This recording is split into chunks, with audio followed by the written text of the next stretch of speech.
اللہ اللہ اللہ۔ یہ دیکھیں کہ ناپاک کپڑا پیشاب سے پاک نہیں ہوتا، ناپاک کپڑا پاک پانی سے پاک ہوتا ہے۔ اگر ایک بندے نے برائی کی ہے اور اس کے جواب میں ہم بھی برائی کریں تو برائی ختم نہیں ہوگی، برائی اور بڑھ جائے گی۔ ہم اپنی طرف سے اچھائی کریں۔ قرآن مجید نے ہمیں حکم دیا ادفع بالتی ہی احسن، کہ تم برائی کو اچھائی کے ساتھ دھکیلو۔ یعنی لوگ برا کر رہے ہیں تم ان کے ساتھ اچھا کرو، اللہ کی مدد تمہارے ساتھ ہو۔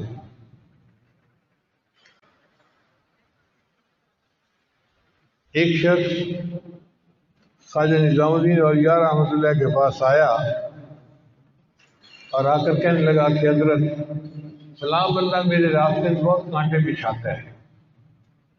مقصد پوچھنے کا یہ تھا کہ آپ اگر اجازت دیں تو میں اس سے نمٹ لیتا ہوں۔ تو اس سے 2-3 دفعہ پوچھا حضرت وہ میرے راستے میں بہت کانٹے بچھاتا ہے۔ تو حضرت نے جواب دیا اے دوست، اگر کوئی تیرے راستے میں کانٹے بچھائے تو اس کے راستے میں کانٹے نہ بچھانا، ورنہ پوری دنیا میں کانٹے ہی کانٹے ہو جائیں۔ اگر کوئی تیرے راستے میں کانٹے بچھائے تو اس کے راستے میں کانٹے نہ بچھانا، ورنہ پوری دنیا میں کانٹے ہی کانٹے ہو جائیں۔ ہم اپنی طرف سے اچھا کریں، اس کا اجر اللہ ہمیں دے گا۔ نبی اسلام نے ارشاد فرمایا، حدیث مبارکہ میں ہے، سل من قطعک، جو تجھ سے توڑے تو اس سے جوڑ، جو تجھ سے توڑے تو اس سے جوڑ۔ واعف عمن ظلمک، جو تیرے اوپر ظلم کرے تو اس کو معاف کر دے۔ واحسن من اساء الیک، اور جو تیرے ساتھ برائی کرے تو اس کے ساتھ اچھائی کرے۔ آج کل تو 2 بھائیوں کے درمیان یہ چیز نظر نہیں آتی۔ ایک اگر تھوڑا سا رخ بدلے تو دوسرا اور زیادہ رخ بدل لیتا ہے۔ بہن بھائی کا بھی معاملہ ایسا ہی ہے، چھوٹی چھوٹی باتوں پہ ایک دوسرے سے بولنا چھوڑ دیتے ہیں، حالانکہ اتنا قریبی خونی رشتہ ہے۔ اللہ نے جوڑنے کا حکم دیا، وَيَقْطَعُونَ مَا أَمَرَ اللَّهُ بِهِ أَن يُوصَلَ، جس کو اللہ نے جوڑنے کا حکم دیا ہم اس سے چھوٹی چھوٹی باتوں پہ توڑتے پھر رہے ہوتے ہیں۔ اور یہی معاملہ ساس بہو کا ہے۔ وہی غلطی بیٹی کرے تو غصہ نہیں آتا، بہو اس سے چھوٹی سی غلطی کر لیتے تو ساس کو فوراً غصہ آ جاتا ہے۔ اسی طرح ساس اگر سمجھانے کے لیے کوئی بات کر دے تو بہو برا منا جائے گی، اپنی ماں جوتے بھی مار لے تو چپ ہو جائے گی۔ تو بھائی اگر اپنی ماں کا جوتا برداشت ہو سکتا ہے تو کیا خامد کی ماں کی بات برداشت نہیں ہو سکتی؟ ہمیں برداشت اپنے اندر پیدا کرنی چاہیے۔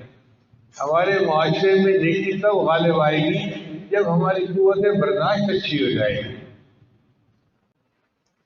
اور ہم قدرت کے باوجود بدلہ نہ لیں۔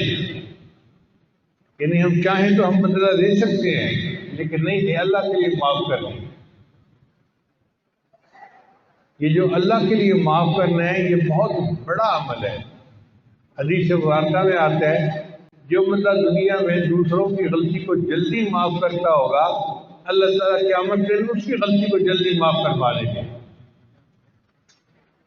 جو بندہ دنیا میں دوسرے کی غلطی کو جلدی معاف کرتا ہوگا، اللہ تعالیٰ قیامت کے دن اس کی غلطی کو جلدی معاف کروا دیں گے۔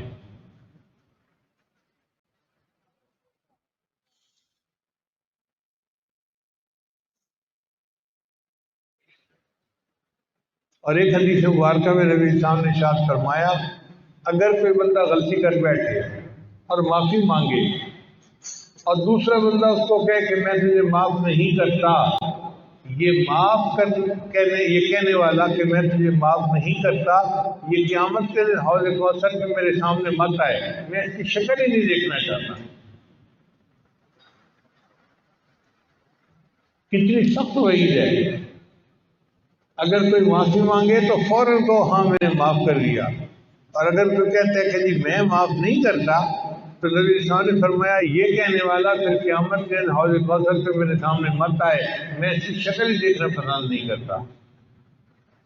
تو اللہ تعالیٰ ہمیں یہ معافی کی صفت عطا فرمائے کہ ہم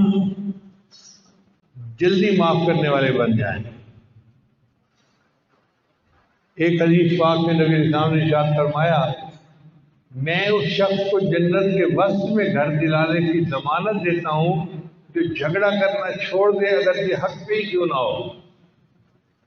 یعنی بندہ حق پہ ہے خود، مگر وہ جھگڑا ختم کرنے کے لیے کہ اس کو ختم کر دو، معاف کر دیتا ہے۔ نبی صاحب نے فرمایا میں ضمانت دیتا ہوں کہ اللہ اس کو جنت کے وسط میں گھر عطا فرمائے۔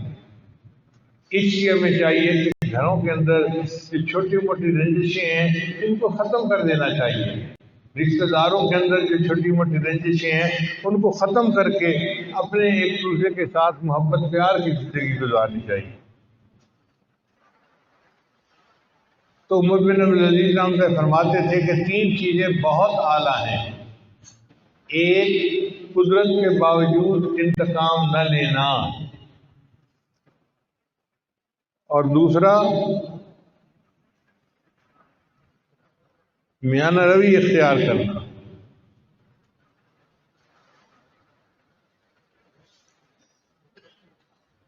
نبی علیہ السلام کے مبارک زندگی کو دیکھیں تو پتہ چلتا ہے کہ آپ صلی اللہ علیہ وسلم کتنا معاف کرنے والے تھے۔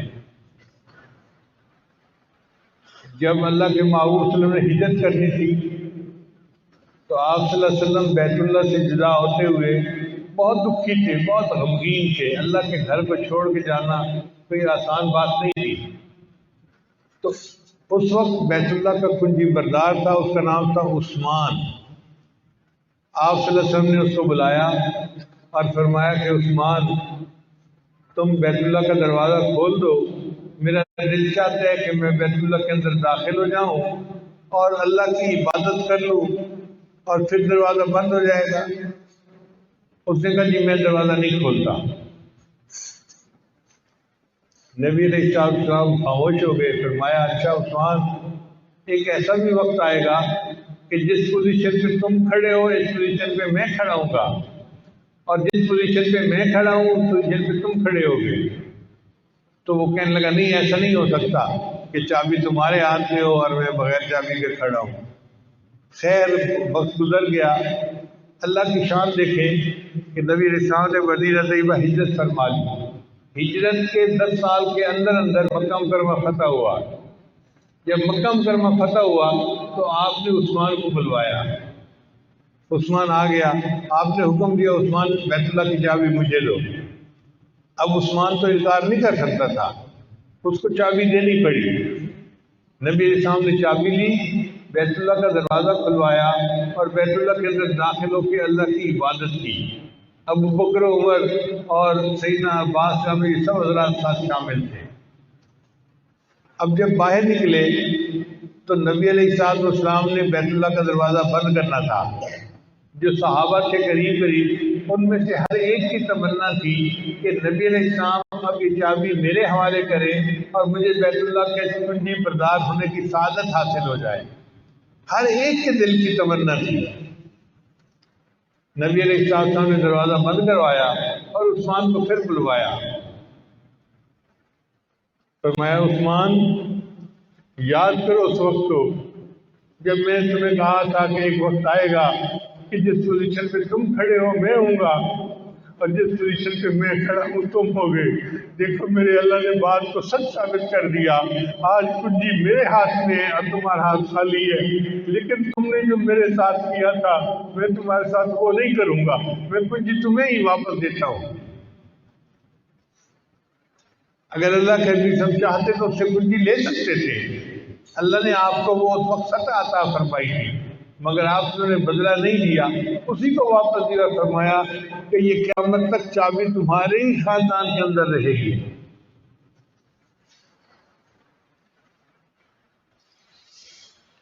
تو قدرت کے باوجود بدلہ نہ لینا اور اللہ کے بندوں کو اللہ کے لیے معاف کر دینا۔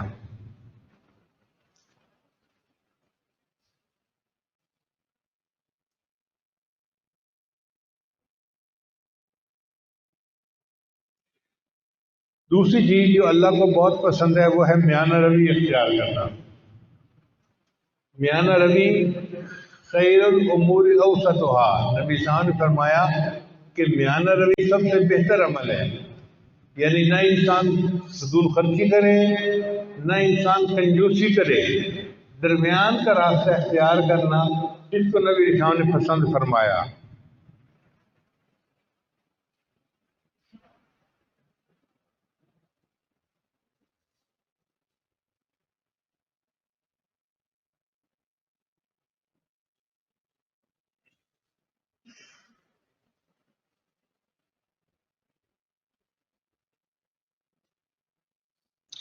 چنانچہ اپنے گھر کے معاملات میں یا اخراجات میں انسان کو میانہ روی اختیار کرنی چاہیے۔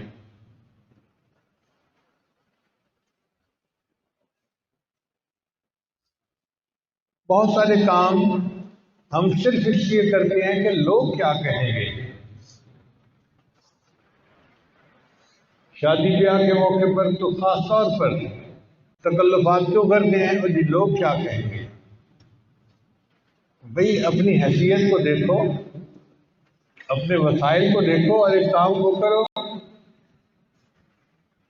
لوگوں کو دکھانے کے لیے کام کرنا کہ لوگ کیا کہیں گے، یہ اچھی چیز نہیں ہے۔ لوگ تو کسی حال میں بھی راضی نہیں ہوتے۔ کہتے ہیں کہ باپ بیٹا جا رہے تھے تو ان کے پاس ایک گدھا تھا، تو دونوں اس کے اوپر سوار ہو گئے۔ تو کسی نے دیکھا تو اس نے کہا اندازہ کرو ایک گدھا ہے اور اس پر دو دو بندے بیٹھے ہوئے ہیں۔ تو انہوں نے سوچا کہ چلو بھائی ایک بیٹھ جاتے ہیں۔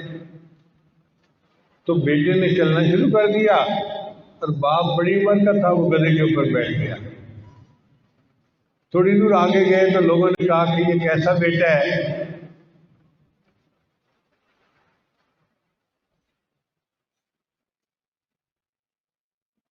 کہ گدھا ہے لیکن یہ اوپر نہیں بیٹھتا، ساتھ چل رہا ہے، بیوقوف آدمی ہے یہ۔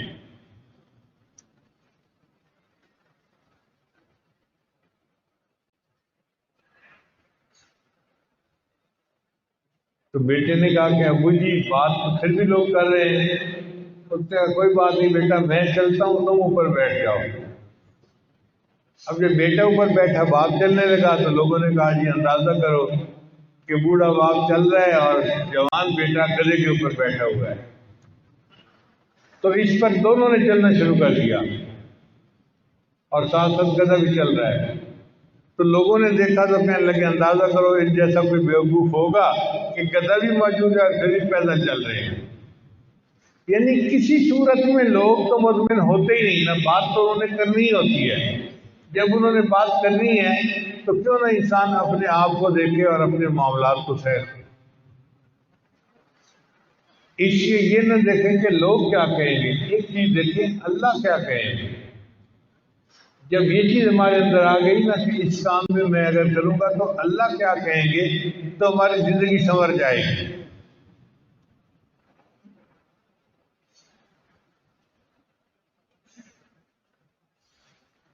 تو پہلی بات قدرت کے باوجود بدلہ نہ لینا، دوسری بات میانہ روی اختیار کرنا، اور تیسری بات اللہ کے بندوں پر رحم کرنا۔ یہ جو رحم کی صفت ہے نا یہ اللہ کو بہت محبوب ہے۔ اللہ تعالیٰ رحیم ہے اور نبی علیہ السلام رحمت للعالمین تھے، اور بندے کو بھی چاہیے کہ اس کے اندر رحم کی صفت ہے۔ نبی علیہ السلام نے فرمایا ارحموا من فی الارض یرحمکم من فی السماء، جو زمین میں ہے تم ان پر رحم کرو، جو آسمان والا ہے وہ تمہارے اوپر رحم کرے گا۔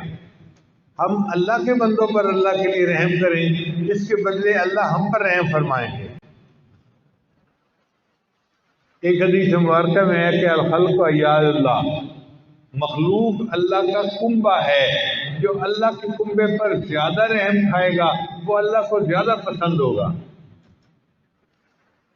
تو طبیعت میں نرمی ہونی چاہیے اور دوسرے کی تکلیف کا احساس کرنا چاہیے، بے حس ہونا اور دوسرے کی تکلیف کا احساس نہ کرنا یہ اچھی چیز نہیں ہے۔